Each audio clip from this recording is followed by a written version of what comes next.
Hello, here's the news at this hour from Tstv. I'm Kende Juritilu. Here's some major headlines. Oyo SUBEB trains quality assurance officers on ICT procedures. OKONJO-IWEALA favored for WTO job despite US opposition. South Korean ex-president Lee gets 17-year jail term. And in sports, CAF president faces FIFA ban.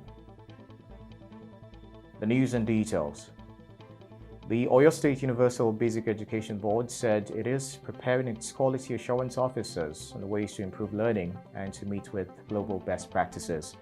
The Executive Chairman, Oyo State Universal Basic Education Board, Dr. Nurini Adeniro, said this in Ibadan at the opening of a two-day training on e-quality assurance. The training was organized in conjunction with the Universal Basic Education Commission for all quality assurance officers in the 33 local government Universal Basic Education authorities in the state.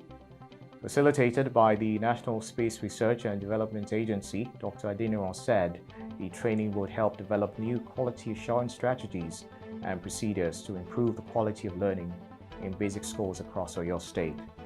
However, SUBEB boss thanked Universal Basic Education Commission for its unflinching support, also expressing optimism that after the training, officers will be acquainted with the use of equality assurance facilities. Meanwhile, Oyo State government has approved the purchase of 106 units of new buses at a cost of 9.3 billion naira to complement the existing bus rapid transit in the state, called the Paysetters Transit Service (PTS). The government also approved the construction of 2 link roads around Akobo axis at a cost of 69.1 million naira. Meanwhile, the government also said it will be executed through the direct labor effort of the Oyo State Road Maintenance Agency, adding that it has approved 2.538 billion naira for the introduction of an intelligence transport system.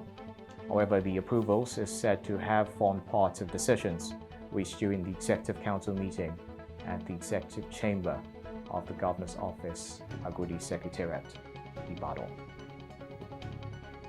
Most European Union member states have continued to express their support for Nigeria's former Finance Minister, Ngozi OKONJO-IWEALA, as the next Director General of the World Trade Organization. According to reports on Wednesday, the WTO's ambassadors have backed OKONJO-IWEALA for the position. If the former Managing Director of the World Bank finally clinches the position, she would be the first woman and the first African to lead the WTO. However, the WTO's effort to select a new leader by consensus hit a brick wall on Wednesday after the United States vetoed the move towards consensus. Deputy U.S. Trade Representative Dennis Shee said Washington would join a consensus to appoint OKONJO-IWEALA because the U.S. supported her opponent, South Korean Trade Minister Yo Yeon-hee, according to WTO spokesman Keith Rockwell. According to reports, U.S. Trade Representative Robert Lighthizer had pushed for Yo, even though OKONJO-IWEALA gained American citizenship in 2019. Sources close to him told newsmen that he viewed OKONJO-IWEALA, a longtime top official at the World Bank, as being too close to pro-trade internationalists like Robert Zoellick, a former USTR from the Bush administration who worked with her when he was president of Washington-based bank. WTO's major decisions are made by consensus of its 164 members. This means that a single country, especially the world's largest economy, can create a stalemate to pressure others. The Geneva-based institution would keep working to reach consensus ahead of the meeting of the General Council, tentatively set for November 9th, Bloomberg reported. The Minister of Power, Mr. Godi Jedi Agba, yesterday inaugurated the first board of the Nigerian Electricity Management Services Agency, NEMSA, after 7 years of its establishment. He also inaugurated the newly constituted management team of the agency. Speaking at the ceremony in Abuja, he said the appointment was a part-time job for 3 years and renewable upon expiration, and hoped that the board would not fail in assisting President Muhammadu Buhari to achieve its goal of supplying electricity to Nigerians. The minister insisted that the board and management team of the agency was working in tandem with the extant law to achieve the goal of the agency and warned the board to avoid conflicting with the management of NEMSA.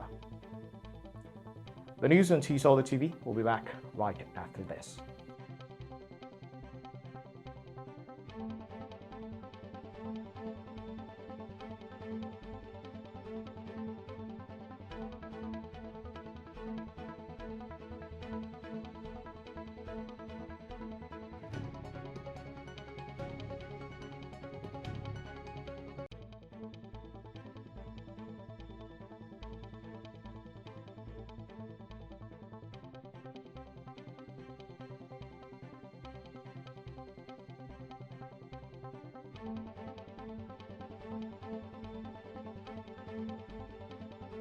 Welcome back, and now to some foreign stories.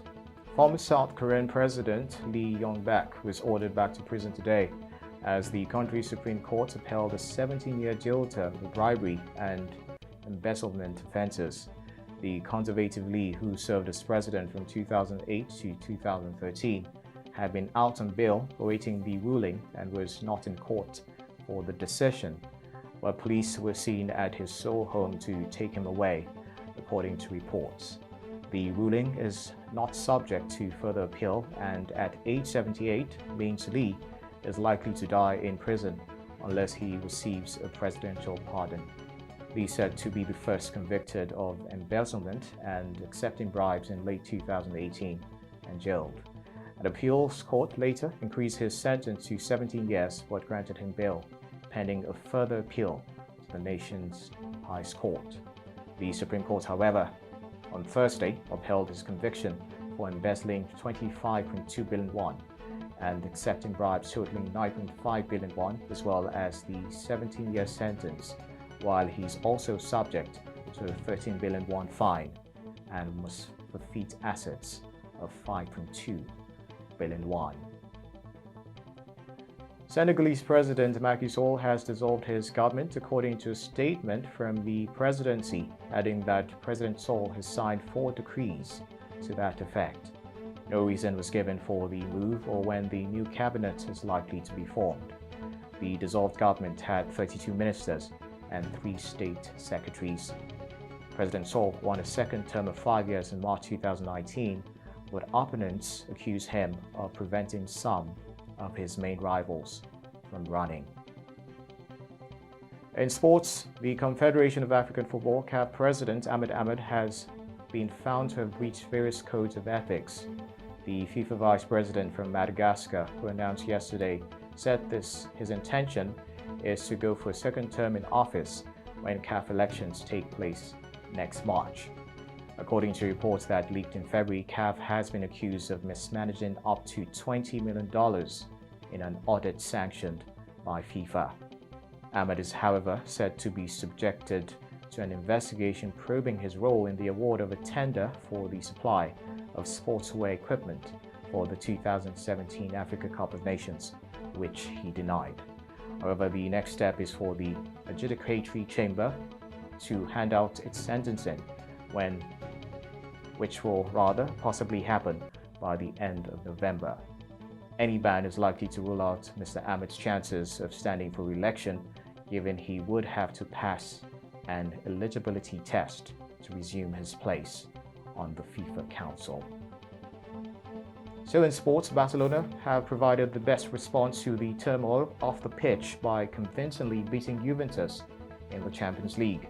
They made it 2 wins from 2 in this season's Champions League group stage, with goals from Ousmane Dembele and Lionel Messi seeing off a poor Juventus side, who had Marie Demiral sent off late on after picking up a second yellow card.